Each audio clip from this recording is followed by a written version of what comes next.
अक्षय कुमार और परेश रावल के बीच हेरा फेरी 3 को लेके जो लड़ाई चल रही है उसके पीछे क्या है राज?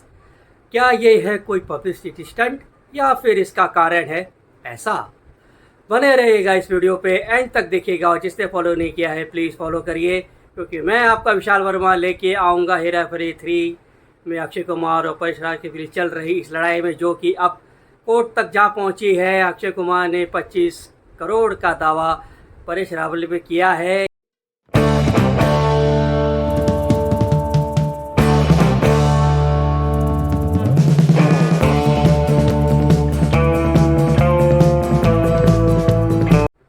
परेश रावल हेरा फेरी 3 नहीं करने वाले हैं। उन्होंने एक स्टेटमेंट ट्विटर पे जारी किया और उन्होंने कहा कि मेरा कोई क्रिएटिव डिफरेंस नहीं है और वो ये फिल्म नहीं करना चाहते हैं, और इसके पीछे उन्होंने कोई कारण नहीं बताया। परेश रावल और अक्षय कुमार के बीच कुछ तो पैसे को लेके बातें हुई हैं, ऐसी मेरी जानकारी है। और आपको याद होगा कि अक्षय कुमार और परेश रावल ने पहले फिल्म की थी ओ माय गॉड, जिसमें अक्षय कुमार कृष्ण बने थे और परेश रावल एक दुकानदार बने थे, और जो पिक्चर काफ़ी हिट हुई थी और इसमें काफ़ी सराहना हुई थी सबकी। अक्षय कुमार उस फिल्म के प्रोड्यूसर भी थे और एक्टर भी थे। ओ माय गॉड 2 बनी, तब से ऐसा कहा जा रहा है कि ऐसी अंदर की बातें हैं कि तब से अनबन शुरू हुई पैसे को लेके, और इसके लिए पंकज त्रिपाठी आए। पंकज त्रिपाठी पहली चॉइस नहीं थे, पहले परेश रावल ही ये फिल्म करने वाले थे, पर कुछ बातों को लेके जहाँ तक कहा जा रहा है कि पैसों को लेके कुछ अनबन हुई और ओ माय गॉड 2 में परेश रावल नहीं थे। परेश रावल ने उस समय ये बात कही थी कि सीक्वल है, और क्योंकि कुछ क्रिएटिव डिफरेंस उन्होंने बात की। इस बार उन्होंने ऐसा क्रिएटिव डिफरेंस की तो कोई बात नहीं की और ना ही अपना रीज़न उन्होंने दिया है। पैसे की ही बात है, जहाँ तक हमारी जानकारी है। इनसाइडर्स का जो कहना है कि ये पैसे को लेकर इन दोनों की अनबन है, क्योंकि जब हेरा फेरी 3 अनाउंस हुई थी तब उसको डायरेक्ट करने वाले थे नीरज वोरा। पहली हेरा फेरी प्रियदर्शन ने बनाई थी, जिसमें सुनील शेट्टी, अक्षय कुमार और परेश रावल का कैरेक्टर था। परेश रावल का ज़िंदगी का सबसे पॉपुलर शायद कैरेक्टर बाबू भाई होगा। बाबू भाई उनका सबसे पॉपुलर उनका कैरेक्टर है, जिसके कारण परेश रावल की बहुत लोकप्रियता काफ़ी बढ़ी, और उनके मार्केट में भी उनकी काफ़ी प्राइस में भी उनको फ़ायदा हुआ। हेरा फेरी 2 में भी सुनील शेट्टी, अक्षय कुमार और परेश रावल थे। वो फिल्म भी चली थी। 3 अनाउंस हुई थी, जिसे डायरेक्ट करने वाले थे नीरज वोरा, और इसमें भी ये तीनों थे। लेकिन फिर कुछ हुआ, पिक्चर आगे नहीं बढ़ पाई, और फिर आगे जाके बहुत सी अटकलें, बहुत सी खबरें आने लगी कि इसमें अभिषेक बच्चन होंगे, इसमें जॉन अब्राहम होंगे, फिर कार्तिक आर्यन का भी नाम लिया गया।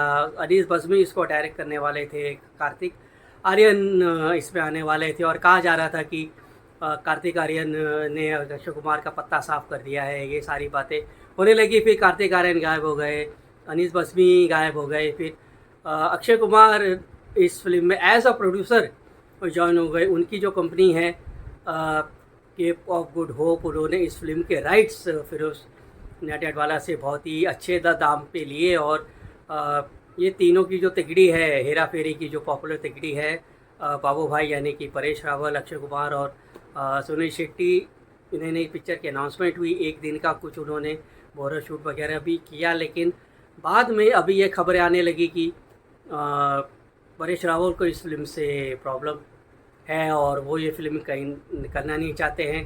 कहीं पे उन्होंने एक इंटरव्यू में, लल्लन टॉक के इंटरव्यू में उन्होंने ऐसा भी कहा कि ये मेरे गले का फंदा है हेरा फेरी 3। हेरा फेरी 3 में अगर परेश रावल काम नहीं करेंगे तो हेरा फेरी 3 बनेगी कैसे?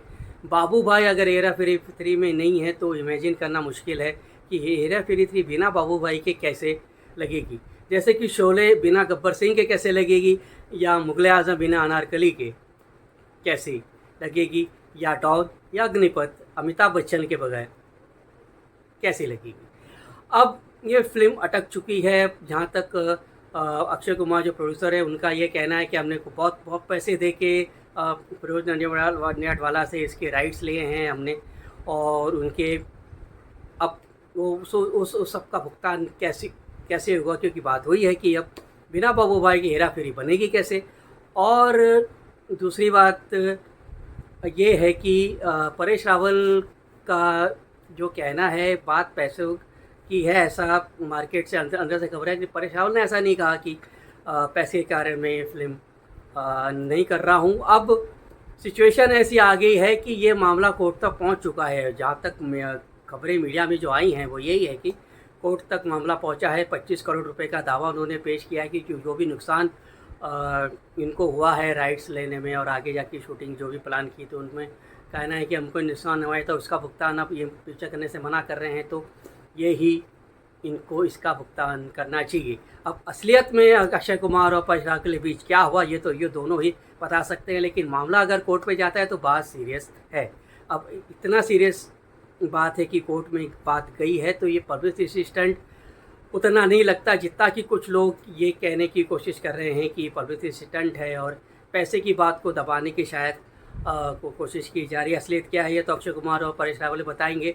हम तो सिनेमा के शुभचिंतक हैं वो बॉलीवुड के कि वो अच्छी फिल्में दें और ऐसी कोई कंट्रोवर्सी ना हो। वैसे भी एंटरटेनमेंट और कॉमेडी हमारे बॉलीवुड में काफ़ी कम आती हैं, और एक चांस था कि एक एंटरटेनमेंट हमको मिले और बाबू भाई को हम फिर से हमको आसानी आएंगे, पर ऐसा पता नहीं अब कब होगा भी तो कैसे होगा, ये लोग किस कॉमन पॉइंट पे पहुँचेंगे।